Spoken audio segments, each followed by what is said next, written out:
다 함께 묵상하면서 예배 드립니다. 기도하십니다. 기도하겠습니다. 하나님 아버지, 저희 죄인들에게 믿음 허락하여 주신 감사합니다. 예수님을 십자가에 못 박은 대제사장들과 바리새인들과 그 군중들은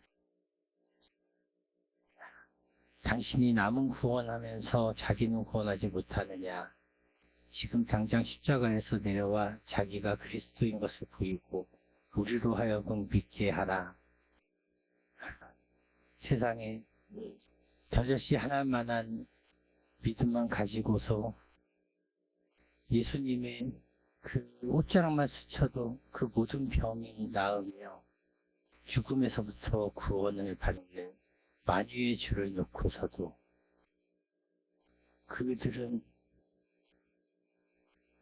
그 줄을 저주하면서 그 믿음 없음으로 인하여 그 피가 자기들과 그 후손의 머리로 돌아가는 끔찍한 저주를 받았습니다. 아버지, 저희도 그랬습니다. 이 죄된 자아를 이 꼿꼿한 목 위에다가 올려 세워서 세상에 오는 모든 풍파와 여러 가지 것들은 모조리 다 잘못되었고 나만이 옳고 세상 모든 것, 심지어 아버지까지 다 틀렸다는 그 교만한 자세로 아버지,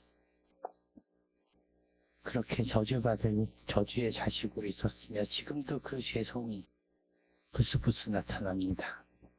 이러한 저희를 버려두지 않으시고 저희의 자녀의 그 약함을 통해서 저희의 장애를 통해서 이 꼿꼿이 굳은 목을 꺾으시며 아버지, 예수님의 은혜로 구속하셔서 세상이 감당치 못할 믿음을 주셔서 이 자리를 이끌어주시면 감사합니다.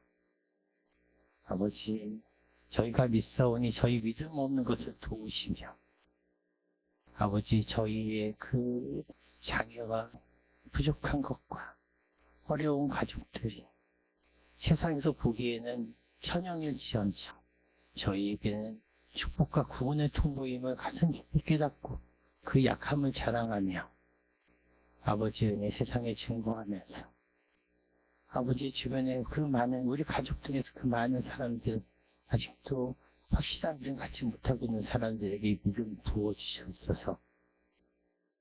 우리 주 나사렛 예수 그리스도의 이름으로 감사드리며 간절히 기도드립니다. 아멘. 아멘. 감사합니다. 오늘 말씀은 창세기 45장 4절 그리고 5절 말씀입니다. 저희들 우리 한 목소리로 2절밖에 안 되니까 우리 한 목소리로 함께 봉독하겠습니다. 한 목소리로 시작. 요셉이 형들에게 이르되 내게로 가까이 오소서. 그들이 가까이 가니 이르되 나는 당신들의 아우 요셉이니 당신들이 애굽에 판 자라. 당신들이 나를 이곳에 팔았다고 해서 근심하지 마소서. 한탄하지 마소서. 하나님이 생명을 구원하시려고 나를 당신들보다 먼저 보내셨나이다. 아멘. 제가 원래 오늘 준비한 말씀은 다른 거였는데요.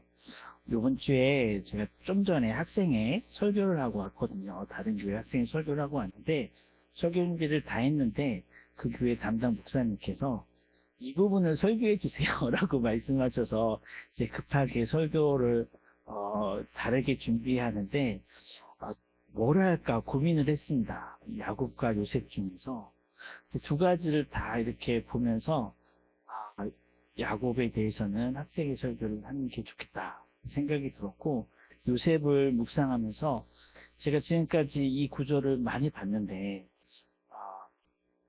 이렇게도 해석을 할 수 있구나라는 묵상이 있어서 오늘 이 구절로, 이 본문으로 본문을 갑자기 바꿨습니다. 근데 오늘 핵심은 무엇이냐면, 말씀의 핵심은 사실 이제 제가 다음 주에 아버지 때문에 아버지를 모시러 갔다 오는, 아버지가 평생 다녔던 교회에 제가 가서 제가 아버지 어머니를 모시고 서울로 올라옵니다라는 설교를 하기 위해서 다음 주에 한 주간 좀 비우려고 하거든요. 그런데 그 핵심에는 뭐가 있냐면 용서라는 게 있습니다. 용서라는 개념이 요 근래에 좀 크게 다가왔거든요. 그러다가 오늘 말씀을 읽고 신앙인의 용서라는 개념. 그리고 사실 저도 말하기가 너무나 어려운데 우리 자녀들을 향해서 또 우리 자신을 향해서 또 다른 사람을 향해서 용서하는 것은 사실은 그렇다 쳐요.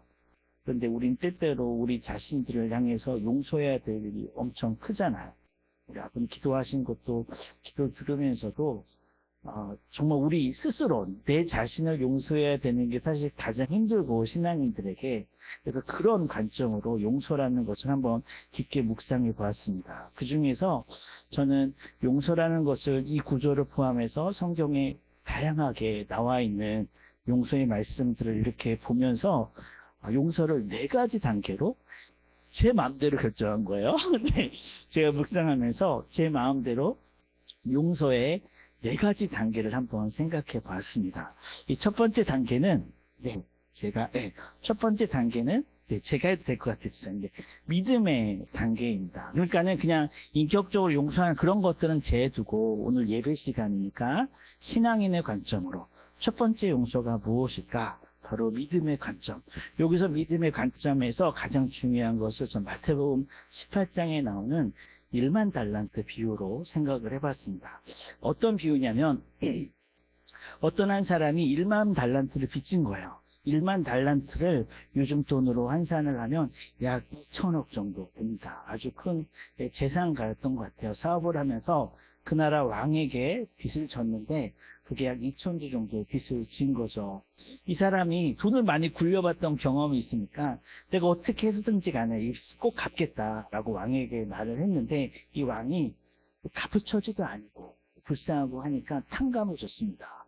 안 갚아도 돼 라고 했는데 이 사람이 너무 행복하게 성을 나가서 바깥에서 누굴 만나냐면 자신에게 100데나리온 약 1600만 원 정도를 빚진 사람을 만났는데 그 사람에게 돈을 갚아라 라고 한 거죠.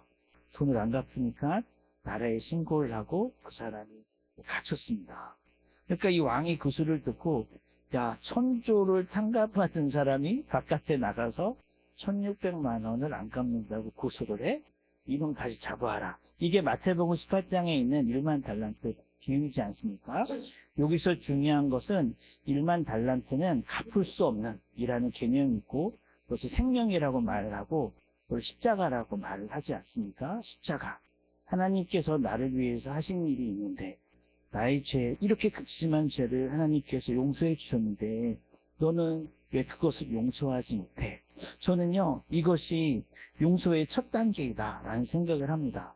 우리는 불완전하기 때문에 이런 사실을 알면서도 용서하지 못할 수 있어요. 하지만 이것은 첫 단계, 첫 단계로서 우리가 만약에 누군가를 용서한다면 그것은 나를 용서하신 하나님, 십자가, 그거를 근거할 수밖에 없겠다라는 것이 바로 믿음의 첫 단계로서의 용서입니다. 그리고 이 단계를 넘어가면 두 번째 단계로서의 용서는 하나님의 성품을 닮는 것으로서의 용서라고 말할 수 있습니다. 우리 말씀 한번 같이 한번 읽어보겠습니다. 말씀 같이 한번 읽어보겠습니다. 골로새서 시작.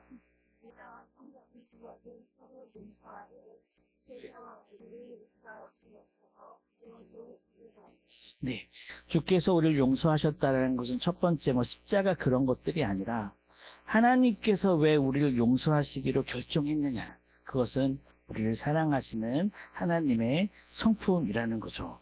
저는 두 번째 단계에서의 이 용서의 단계를 어떻게 또 이름을 붙이고 싶냐면 훈련의 단계로 이름을 붙였습니다. 은혜, 믿음 이런 것들로 우리들의 욕심이나 분노를 잠재우기 참 어려울 수 있을 것 같습니다. 정말 힘들죠. 저도 되게 조심스러운데 저도 아직까지 제 와이프한테 말하지 못한 것들이 있는데 그것이 뭐냐면 맨 처음에 제가 아팠을 때 은혜교회 어떤 분이나 저쪽 세인교회 어떤 분이 저에게 그런 말을 한 적이 있거든요. 제가 자신 편 들지 않고 가재는 개 편이라고 목사 편 들고 막 이런다고 저보고 전도사님, 당신 조만간 하나님의 심판을 받을 거예요. 라는 문자를 보낸 적이 있어요. 그 벌써 20년 전인데, 그때가 언제냐면, 제가 오늘 죽는다고 준비할 때, 그래서 저는 그분 이름을, 하여튼 아들 하여튼 성전님인데, 그 문자를 딱 받고, 사람이 이렇게 악할 수도 있겠구나. 라는 생각을 했거든요. 그래서 그 문자를 받고 담임 목사님과 어떤 이야기를 나누면서 그 얘기가 나왔을 때, 그때 지도 목사님이셨던 이용조 목사님이 너무 상처받지 마. 그런 사람 세상에 또 없을 거야. 당신 만나지 않을 거야. 너무 분노하지 않았으면 좋겠어. 라고 했을 때 저는 그냥 아니 뭐 이런 사람도 있고 저런 사람도 있을 것 같습니다. 참 목회는 하고 싶습니다. 이렇게 악한 사람이 교회를 다닌다라는 게 참 신기합니다라는 말 한 적이 있거든요. 저는 근데 그게 저한테 내가 누군가를 용서해야 되는 그런 개념이 아니라 야 내가 언제 목회를 다시 한다면 정말 다양한 사람을 만날 수 있겠구나. 그때 내가 상처받지 않기 위해서 이 사람 이야기를 항상 기억해 놔야 되겠다. 지금은 너무 편한 이야기이기 때문에 그때 그 문자를 혹시나 저희 와이프가 읽을까봐 제가 바로 지웠었거든요. 혹시나 우연찮게 볼까봐. 지금은 아무렇지도 않잖아. 그죠? 아무렇지도 않기 때문에. 근데 그때는 정말 충격적이었습니다. 그런 것들이에요. 그래서 저는 용서라는 것을 오늘 설교하는 입장에서도 항상 그때 그 사건이 마음속에 있는 거죠. 용서할 수 없는 상황들이 있을 수도 있겠다. 저 얘기가 아니라 우리 이야기 하는 거예요. 우리 이야기.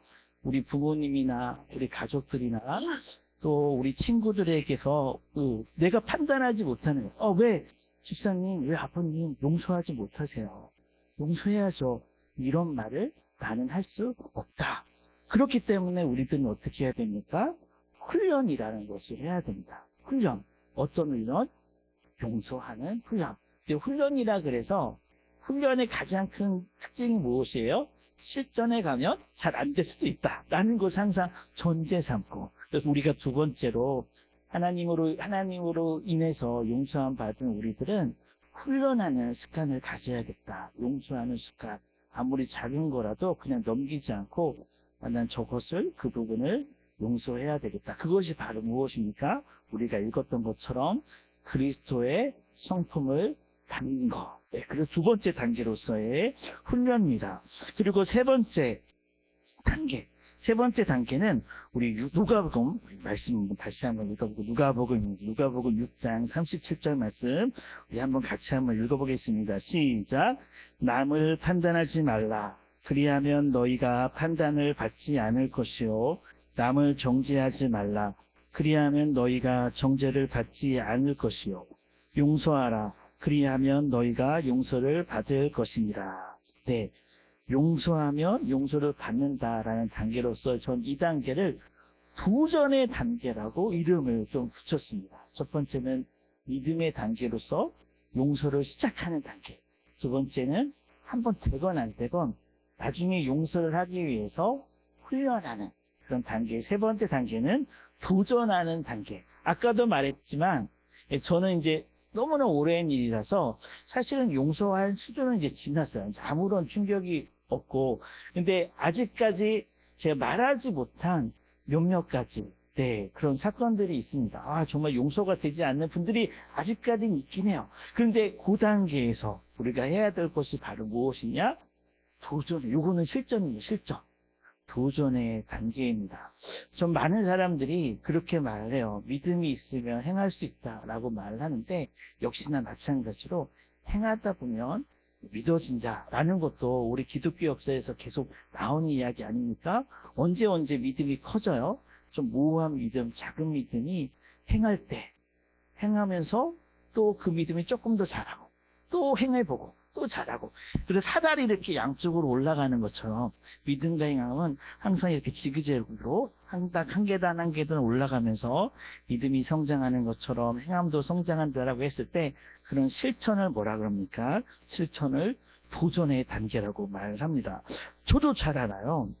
그 용서를 했을 때 누군가를 날 또 용서하겠다라는 것은 참 어려운 일입니다. 왜 그러냐면 용서의 내용이 다르기 때문에 내가 누군가를 용서했을 때의 사건과 내가 누군가에게 용서를 받아야 되는 사건은 별개의 사건일 가능성이 매우 크잖아요.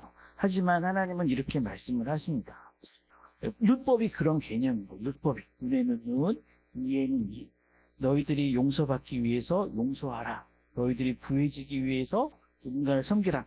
이런 관점인 것처럼 오늘도 역시나 세 번째 단계로서 우리는 용서를 받기 위해서 용서해야 된다. 하지만 우리들의 실상에서는 만 용서할 가능성이 매우 크다. 용서받을 가능성은 매우 적다. 하지만 중요한 것은 무엇입니까? 오늘 요셉을 통해서 또 야곱을 통해서 성경에 나와 있는 많은 우리들의 선진을 통해서 알 수 있는 것은 무엇이에요? 용서하는 삶을 살았을 때 그들이 하나님께서 갚아주신 우리 그런 것들 역사라고 말하지 않습니까? 우리가 그런 것들을 알고 이해하고 혹시나 믿는다면 우리가 누군가에게 어떤 용서를 받을지 알지 못하지만 우리들은 그렇게 우리들의 삶을 통해서 한번 도전해 볼 수가 있는 것이다. 오랜 시간, 특별히 우리 스스로에게 여전히 용서하지 못하는 그런 부분이 있다면 가까운 분들에게 용서받아야 될 부분들이 있는데 그 부분들이 있다면 우리가 도전해보는 그런 용서가 필요할 것입니다. 그리고 마지막 단계가 바로 오늘 우리가 읽었던 네 번째 단계, 사명의 단계다라고 말할 수 있습니다. 그 요셉은 형제들에 의해서 팔렸습니다.